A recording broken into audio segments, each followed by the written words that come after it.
How to develop advanced problem solving skill in physics. How do you become a better,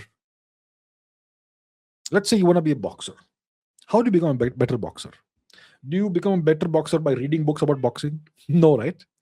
You become a better boxer by practicing boxing. Yeah. You do a certain set of drills and exercises every day.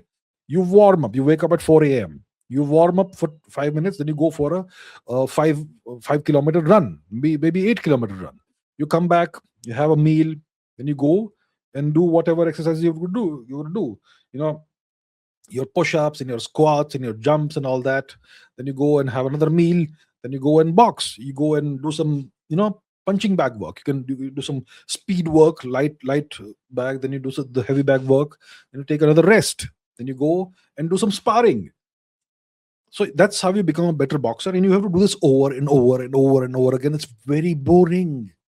You have to do it for months on end. You have to do it for a couple of years on end. Then you start becoming a boxer. You go and do some actual bouts. Then you have to progress through the ranks, and that's what you do. So that's how you become a better boxer. Now, how do you become better at solving problems in physics? Not by reading how to solve problems, by actually attempting to solve problems. You understand the theory as quickly as possible.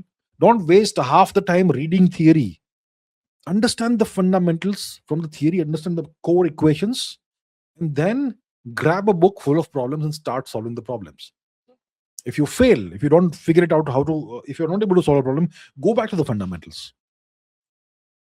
Understand the fundamentals again. Understand how the equation was derived, what the equation means, and how to use the equation on the maths. So, which means that you have to be good at math.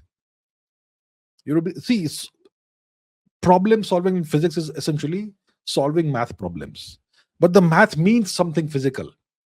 So to understand the correlation between the math and the actual physics also. So that's what you do. You solve a gazillion problems. You spend as much time as possible solving problems, not reading theory. That's what you do. And you start with the very basics, with the very fundamentals. You start with the very basic math. You don't start with advanced problems. You start with the simplest problems. You master that. Then you go one level up. Then you master that. How do you master? Not by reading, but by solving problems. Solve as many problems as possible. So that's what you do. All right.